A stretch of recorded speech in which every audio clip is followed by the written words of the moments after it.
Signal from the stars. The message arrived on a Tuesday.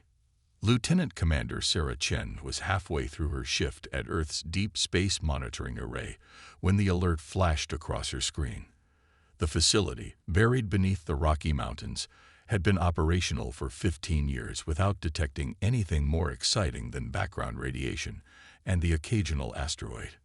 "Sir," she called, not taking her eyes off the readings, "we're receiving a transmission. Non-terrestrial origin." Colonel Marcus Wright appeared beside her desk with impressive speed. "Source: just beyond the orbit of Mars.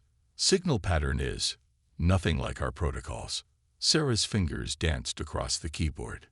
"It's structured, deliberate. This isn't random cosmic noise."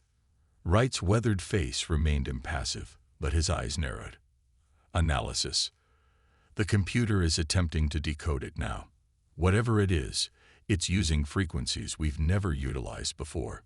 She paused as text began scrolling across her screen. "Sir, it's translating into English." The message was simple. "This is Captain Mailer of the Rizian vessel Phalaris. Our ship is critically damaged. 19 survivors aboard. Requesting emergency assistance. We are refugees. Danger follows us." 4 hours later, the Pentagon War Room hummed with activity. The president sat at the head of the table, surrounded by military leaders, scientists, and intelligence officials. Dr. Elena Kapoor, director of xenolinguistics at SETI, explained what they knew. The translation matrix embedded in their signal is remarkably sophisticated. It interfaces directly with receiving technologies to communicate in the local language. We've responded using the same protocol, and they understand us perfectly. "And we believe them?" asked General Hayes, his thick eyebrows furrowed. "Satellite imagery confirms an object of approximately 300 meters in length in high Mars orbit," responded the NASA director. "Its design matches nothing in our databases. It's definitely not one of ours or anyone else's on Earth." The president leaned forward. "What about their warning? This danger that follows them?" Dr. Kapoor looked grim. "According to Captain Mailer, they're refugees from a star system approximately 40 light-years away. Their civilization was systematically destroyed by something they call the Collective, a highly advanced, aggressive species that absorbs or eliminates any technological civilization it encounters. And they've led this collective straight to our doorstep," General Hayes growled. "Not intentionally," Dr. Kapoor countered. "They jumped blindly to escape, found our solar system by chance. But yes, they believe the collective can track their energy signature. If we help them, we reveal ourselves." The president stood, walking to the window overlooking the Washington Monument. "If what they're saying is true, we've been living on borrowed time anyway. The universe isn't empty. Sooner or later, we'd be discovered." She turned back to the group. "How long until their pursuers arrive? Assuming they're telling the truth." "Captain Mailer estimates between 3 and 6 Earth weeks," Dr. Kapoor replied. "Their ship can't go any further. They've depleted their fuel reserves, and life support is failing. The decision was made within the hour. Earth would respond." The first human-alien meeting occurred aboard the International Space Station, hastily modified to accommodate the alien delegation. Captain Mailer stood just over 5 feet tall, with iridescent blue-gray skin that seemed to shimmer under the station's lights. 4 arms emerged from a slender torso, and large, multifaceted eyes dominated a face that reminded Commander Adeyemi of Earth's mantis shrimp. "We thank you for your assistance," Mailer said, the translation device at his throat converting alien vocalizations into smooth, accentless English. "Many civilizations would have ignored our distress call once they understood the risk. Leaving you to die wasn't an option." Adeyemi replied simply, "Now tell us everything about this collective. If they're coming, we need to prepare." Mailer's large eyes blinked rapidly, a gesture of sorrow. The humans would later learn. The collective began as a single species, but they've absorbed countless others. They're not an alliance. They're a hive mind that forcibly integrates other sentient beings into their network. Those who resist are eliminated. "Why target your people?" asked Dr. Kapoor, who had joined the delegation. "Resources, initially. Our world was rich in rare elements they coveted. When we refused to surrender them, they attacked. But once they discovered our neural technology, they wanted that too. Our ability to interface minds with machines. They seek to incorporate any biological or technological advantage they encounter." "And how advanced are they compared to your civilization?" General Hayes asked bluntly. Mailer hesitated. "In most ways, significantly. Their weapons technology outpaces ours by centuries. Their fleet numbers in the hundreds. But, prompted the president, "there is something about your world that puzzles me. Our scanners classify Earth as a Class 9 Deathworld." The humans exchanged confused glances. "A what?" asked Adeyemi. "A Deathworld. A planet too dangerous for most spacefaring species to colonize. Your gravity is crushingly high by galactic standards. Your atmosphere contains reactive oxygen that would be toxic to many species. Your wildlife includes numerous apex predators. Your weather patterns are violently unpredictable." Miller's secondary arms made a flowing gesture. "Yet you not only survive here, you thrive." General Hayes gave a humorless smile. "You're saying we're the tough guys of the galaxy. I'm saying you evolved under conditions that would kill most intelligent species in the known galaxy. The fact that you consider Earth hospitable is remarkable." Dr. Kapoor leaned forward, fascinated. "Does the collective know about us?" They knew of a life-bearing world in this star system, but not the specifics. They considered this region of space largely unimportant. No known advanced civilizations. Mailer's eyes dimmed slightly. "Until we arrived." The following weeks were a whirlwind of activity. 19 Risian refugees were carefully transported to Earth, housed in a specially prepared facility in New Zealand. Their damaged ship was towed to lunar orbit, where engineers began studying its technology, learning and adapting what they could. The Risians proved eager to help. They shared details of collective tactics, weapon systems, and vulnerabilities. Their neural interface technology was particularly valuable, allowing human pilots to control aircraft and other systems with unprecedented precision. But time was running short. Earth's defense systems, while impressive by human standards, were woefully inadequate against the coming threat. Military forces worldwide mobilized, satellite systems were upgraded with Risian detection technology, and underground shelters were prepared for civilian populations. Captain Mailer worked directly with Earth's military leaders, helping design countermeasures against collective weapons. During one late-night strategy session, he turned to General Hayes with a question. "Your species shows remarkable adaptability, but you must understand. The collective has destroyed dozens of civilizations more advanced than yours. What makes you believe you can resist them?" Hayes considered this for a moment. "Throughout human history, we've often been outmatched technologically. The Aztecs facing Spanish conquistadors, indigenous peoples against colonial powers. Yet even in defeat, humans proved remarkably difficult to subjugate completely." "But the technological gap here is much wider," Mailer insisted. "True. But there's something you should understand about humans, Captain. We're our most dangerous when cornered. And right now, with our entire species threatened, every human on this planet is essentially cornered." The warning came from lunar monitoring stations exactly 31 days after the Risian arrival. Multiple objects had appeared at the edge of the solar system, moving inward at impossible speeds. The collective had arrived. Earth held its breath and prepared for first contact with an enemy that had never known defeat. Deathworlders rising. The collective's initial transmission reached every communication device on Earth simultaneously, bypassing all security protocols. The face that appeared on screens worldwide was vaguely humanoid but wrong in subtle, disturbing ways, as if someone had attempted to create a human face without fully understanding the specifications. "Inhabitants of Sol 3, it began, voice eerily smooth. "We are the collective. You harbor fugitives from justice. Surrender the Rizian criminals and their vessel immediately.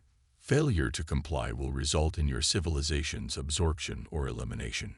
You have 12 of your hours to respond. The transmission ended abruptly, leaving governments worldwide in chaos as civilians panicked. Social media exploded with reactions ranging from calls for immediate surrender to demands for resistance at any cost. In the Pentagon war room, Earth's response was being crafted carefully. They're expecting fear and capitulation, Dr. Kapoor observed.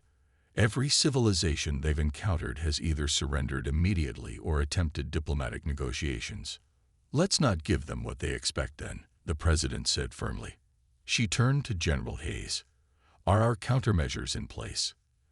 As ready as they'll ever be, he confirmed. Operation Trojan Horse is green across the board. Captain Mailer, present for the discussion, appeared skeptical.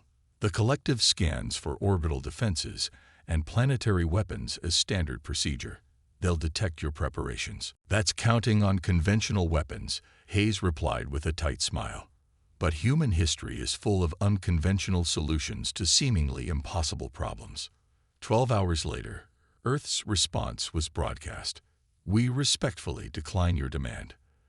The Rizians are under our protection. We invite diplomatic discussions regarding peaceful coexistence. The collective's answer came in the form of 5 massive warships breaking from their main fleet and moving into attack positions around Earth. Their energy weapons powered up, targeting major military installations across the planet. But when they fired, something unexpected happened. Instead of devastation, the energy beams struck what appeared to be invisible barriers, dispersing harmlessly. Earth's atmosphere remained undisturbed, the targets intact. In the collective command ship, confusion reigned. Their sensors indicated no shield technology on the planet, yet their weapons had no effect. They increased power, fired again, with the same result. What they couldn't detect was the network of quantum-entangled particles that Earth scientists, guided by Rizian knowledge, had seeded throughout the upper atmosphere. The particles absorbed and dispersed energy attacks, rendering them ineffective. Impossible, the collective commander hissed. Launch infiltration pods. We will take their leadership directly. Thousands of small craft detached from the larger ships, streaking toward Earth's surface. But they met an unexpected resistance.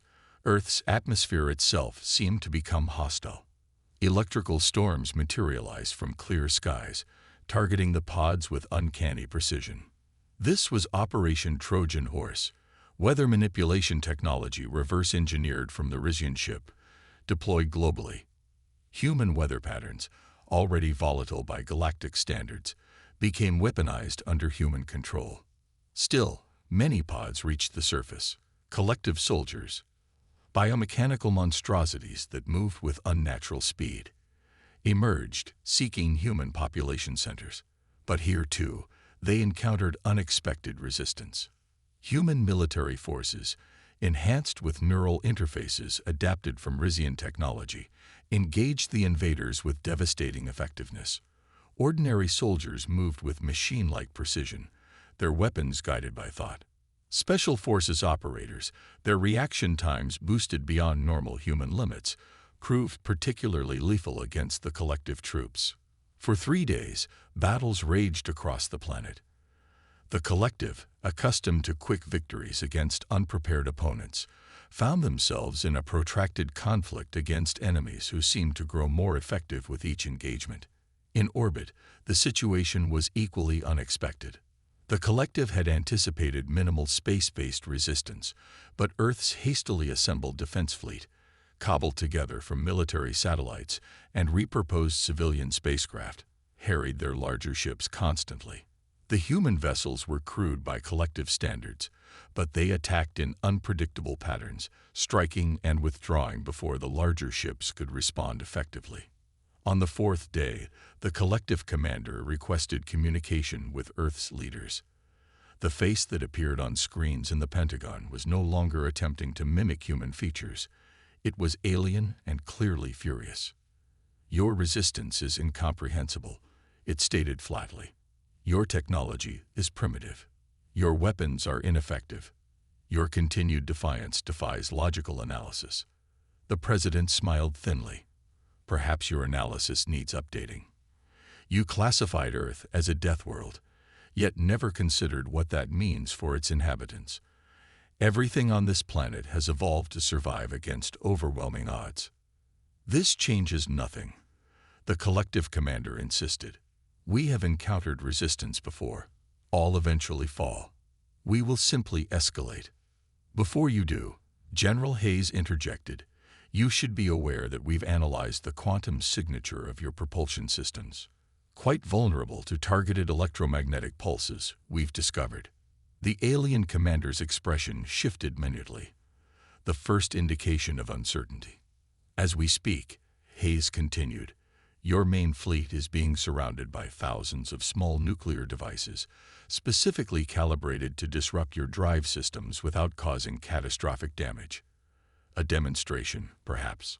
At his signal, a previously undetected satellite near one of the collective's smaller vessels detonated. The ship didn't explode. Instead, its lights flickered and died, leaving it drifting helplessly. That was one device. We have thousands. Your choices are simple: withdraw from our solar system or lose your entire fleet.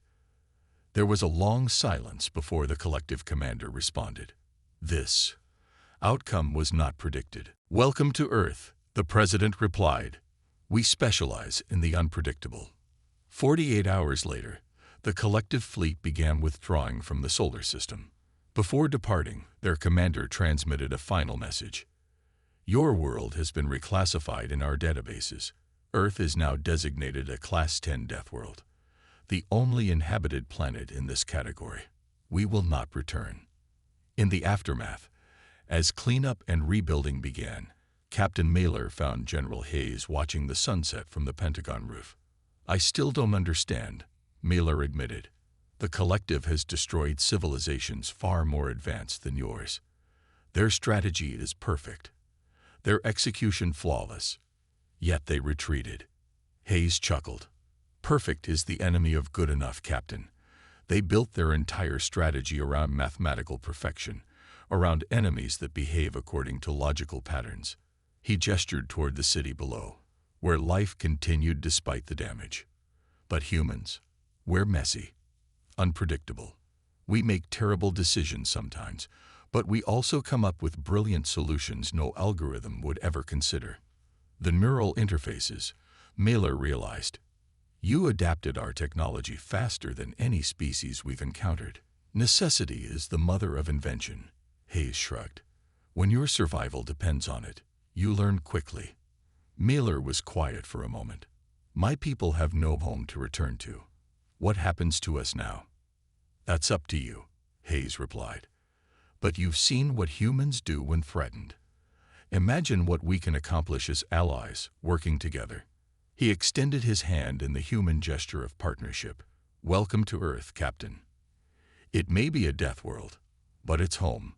And now, it can be yours too. As they shook hands, orbital telescopes tracked the last of the collective ships disappearing into deep space. For the first time in its history, the collective would report failure. And throughout the galaxy, word would spread of the Deathworlders of Earth, the species that had done the impossible. The message would be clear. The most dangerous place in the galaxy wasn't where life struggled to survive. It was where life had mastered survival against all odds.